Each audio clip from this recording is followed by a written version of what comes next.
अस्सलाम वालेकुम, मेरा नाम डॉक्टर सहरिश है।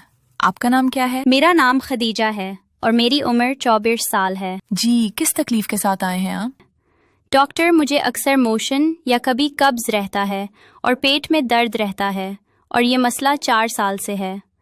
मैंने सारे टेस्ट भी करवा दिए लेकिन सारी रिपोर्ट्स भी ठीक आती हैं। समझ नहीं आता क्या मसला है। अच्छा, आप मुझे ये बताइए कि 4 साल पहले आप बिल्कुल ठीक थी और कोई मसला नहीं था?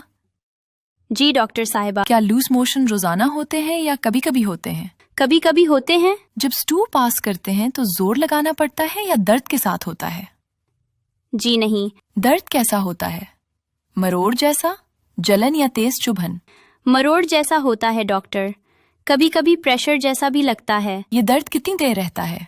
कभी आधा घंटा, कभी 1-2 घंटे रहता है। क्या दर्द मोशन के बाद कम हो जाता है? जी हाँ डॉक्टर, अक्सर स्टूल पास करने के बाद कुछ आराम मिलता है। इसके साथ बुखार या वजन में कमी? जी नहीं। क्या पेट फूलता भी है? जी डॉक्टर, खाने के बाद पेट फूल जाता है और टाइट लगता है। स्टूल में खून या काला रंग तो नहीं होता? नहीं डॉक्टर, खून नहीं आता। रात को नींद से उठकर वॉशरूम के लिए जाना पड़ता है? नहीं डॉक्टर, रात में आमतौर पर नहीं होता। क्या कुछ स्पेसिफिक खानों से सिम्टम्स ट्रिगर होते हैं? जी डॉक्टर, दूध, चाय, cold drinks, spicy food, fast food, दाल चने और बेकरी चीज़ों से ज़्यादा होता है। पानी कितना पीती हैं? कम पीती हूँ, 3-4 ग्लास। क्या स्ट्रेस, एंजाइटी या परेशानी से सिम्टम्स बढ़ जाते हैं? जी डॉक्टर, जब स्ट्रेस होता है या टेंशन हो तो पेट का मसला ज़्यादा हो जाता है।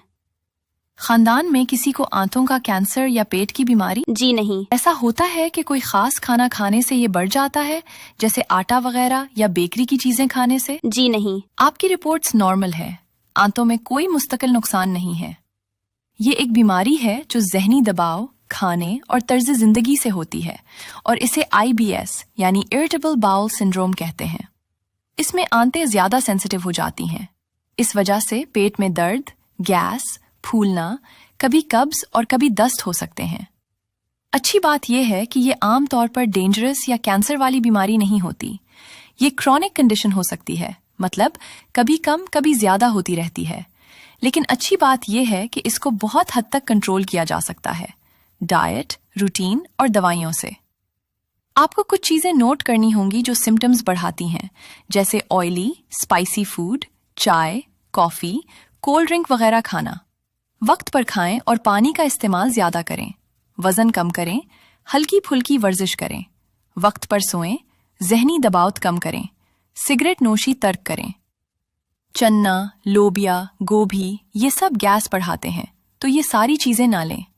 दूध अगर तकलीफ करे तो ना लें। दही, केला, सेब, दलिया, नरम ग़िज़ाएं लें।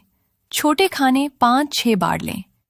अगर कब्ज हो तो इस्पहोल का इस्तेमाल करें और पानी का इस्तेमाल कम ना करें। अगर मोशन हो तो टैबलेट लोपेरामाइड 2 मिलीग्राम लें। पेट के दर्द के लिए टैबलेट मेबेवरीन 135 मिलीग्राम सुबह, दोपहर, शाम ले सकते हैं। अगर सिम्टम्स मुस्तकिल रहें तो टैबलेट एमिट्रिप्टिलीन 10 मिलीग्राम रात को सोते वक्त ले लें। ठीक है। अगर पखाने में खून आए, वजन में कमी हो या रात को नींद से उठना पड़े, उल्टी या बुखार हो तो फौरन डॉक्टर के पास जाएं।